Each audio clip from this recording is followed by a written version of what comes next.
myself ebe ndị onye na-achọgodo ka mmalụgo n'isi nwaanyị tiri ya ife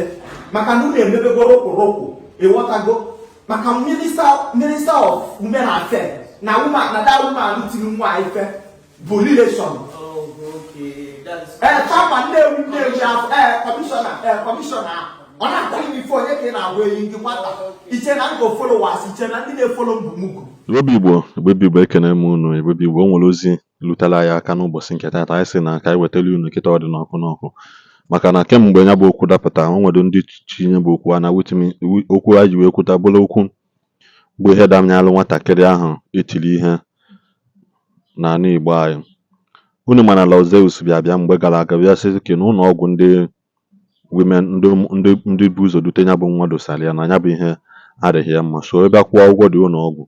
kpọrọ nwatakịrị jewe ebe ọzọ ndị women affairs ebe ha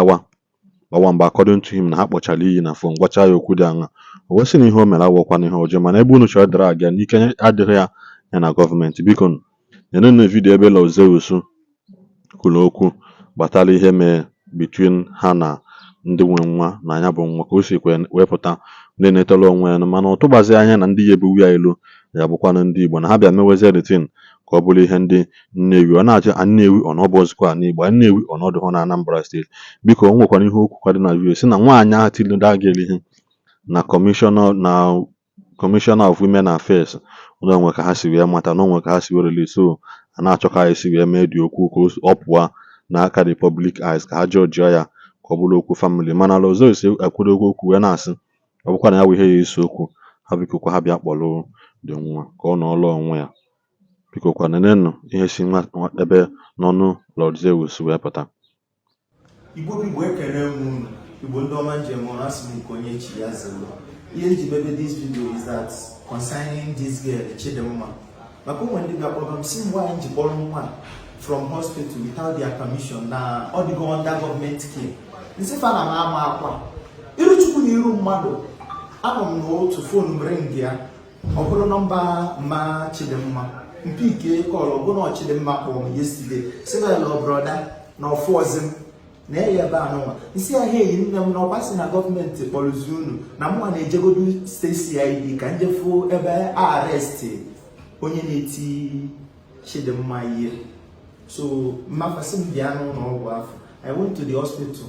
ụlọ ọgwụ fano nlu ebe a sifa ha ụfa ka ekunu medobe ebe a kwunu nọ si m ebe a ka edobe fa nsị a ka ihe mekwa nwa ji ata bred na arụsị ọsị m na fe ejiri ego nsị a na wow ka ihe mezienụ o ji bụrụ bred na arụsị ka e na-egonye nwa na arịkọva then nne n'ebe ebe dị na onyọrọ m joy nsị amụmị ya alfa ka ihe ka o si adị ọsị m na-eji saji okwafa mana nwa ya si n'aka na Chidimma si n'aka ka na-egbu ya mgbu nsị a na mala ịkụlọkwa ụlọ ọgwụ oke ngwa mpa Chidimma baa na moto jebe New American Hospital I took them from ụlọ ọgwụ fano kpọtafa ebe ahụ enyere m fa onwere ihe ọbụla mgba afa ngwa ndị dọkịta gwafa na ihe ọbụla etriti n'isi this girl that I will take care of the charge adị na ọsụsara ndị gọọmenti nwa ebe ọ bụ na gọọmenti etinye gị aka ofu onye nwa si na ọ bụ Minister of Women Affairs na-akpọ m na-abalụ m mba witi ndị human rights mma Chidimma bụ ihe kpọrọ m si m na anwụnta atagbukwa afọ ebe fama na-egekwa ntị then onye nke ọzọ kpọrọ m si nwaanyị na-eji post vidio ụlọ ọgwụ fa ịghọtago na Governor of Anambra State dị in charge of this case why should I take it nsị a na na-etake the case asị na ọkụ mpa Chidimma pụọ maọbụ mma Chidimma kpọrọ ụmụ nwa unu ihe ọbụla gọọmenti na-eme nwa ga-ekpe ya ọnwa ya ejebe kọtụ ọsị nwaanyị ji see foto ụlọ ọgwụ postuo ya kerudo okwu bụ ife amụrụ m ebe esi mpa Chidimma bịa nne m gwakwa amụ si m na nwata bụla agwụ obulu ilo mụ makwa na ife ahụ bụ nnukwu agwụ na m enwekwa ilo nsị ya mba na onye ọbụla laiki ma ama m n'ilo m esi n'aka nwaanyị a ọ sị na ọ na-akpọ m adị m epik kọlụ ndịrị ya ruru ka m bịara ebe afọ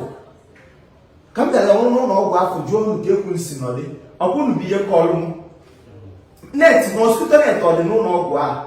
windo onye na onye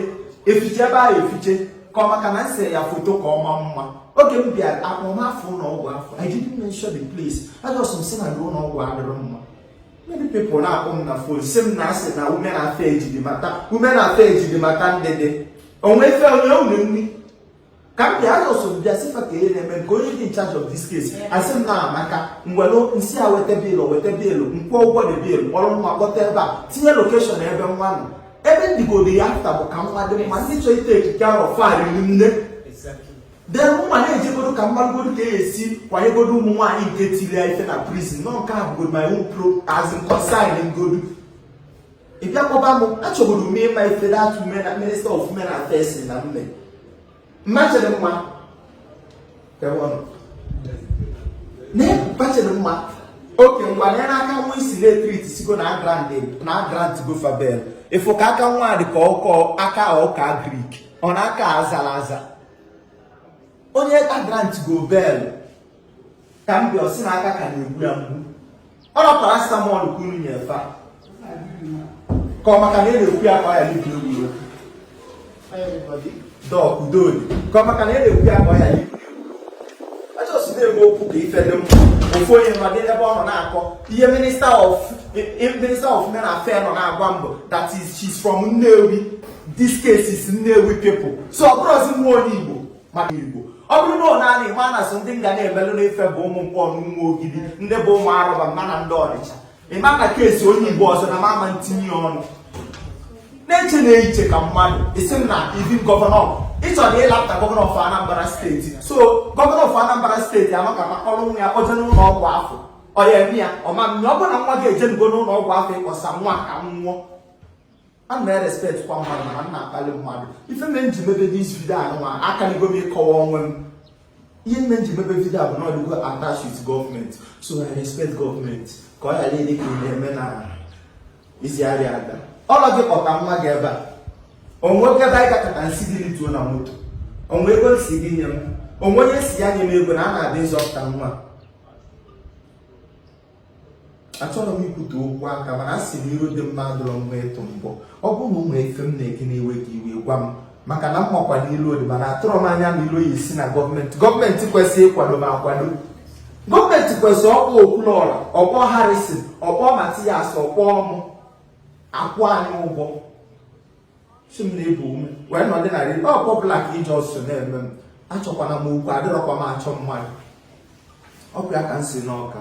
ngwa unu maka ike o si lewa mụ ka iwe si wee mụ mkpọrọ nwa mkpọji ya n'ụlọ ọgwụ afọ a sị gị akụ na nwa jee eke esi nna Chinne enwe ike kpọrọ enwe ego ọjọọ ọdịdị ịkọ ọmụsị m elụọ nwaanyị ji kpọrọ nwa afọ without your permission kebe ma bịa chọba gị apụtara m si ka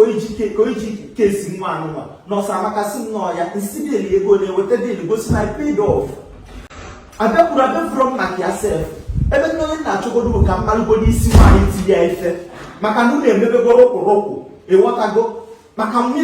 minister of women affairs na that woman tiri nwa ife bụ relation kama Nnewi afọ kọmishọna ọ na-akpọghị m ife onye ka ị na-agwa eyi ndị nwata iche na ngo followers iche na ndị na-efolo mbumugu ilukwa dị duo onwe fanachi imi asị m nọ ihe Nnewi oke emebezi ife nke ndị Nnewi uru Nnewi mebezi ife Nnewi ọkụ ya oke elu mmadụ m bụrụzi akpa m nabazi akapa nsha na ebe nsi ihe amazi na nwanyị I respected you very well achọkwana m okwu bulukwu ilo gbaga agbago go ichikwa ya zelu since yesterday akọtago the therapist ọ na-ebe a na-akụziri nwa ya since yesterday 2 o'clock ruo n'abalị ọ dịka na-egwu egwu nna Igbo kwugodo eziokwu ụlọ ọgwụ ahụ mkpọnye nwa na ụlọ ọgwụ a nke ka mma ngwa minister of women affairs bịa kpọrọ ya ọkwa agwa nga ebe ọ nọ agwara nga ebe ọ nọ na ịmara ebe ọ nọ ozolezo first new America Delta State Asaba ịgafesi ala bridge efi ya ife ọra na-asọ ya ka unu na-eme na-awụalị na-emeghalị chọọ ịlapụta Soludo gọvanọ of Anambra State fu ebe etinye nwa ịmara na F ka ọ bụ on ha kwara gọvanọ ife ebe etinye nwa ọ lapụ nwa na that condition ife ọ na-ata bụ bread na arụsị ana-ekwukwa ka mmadụ ana m asị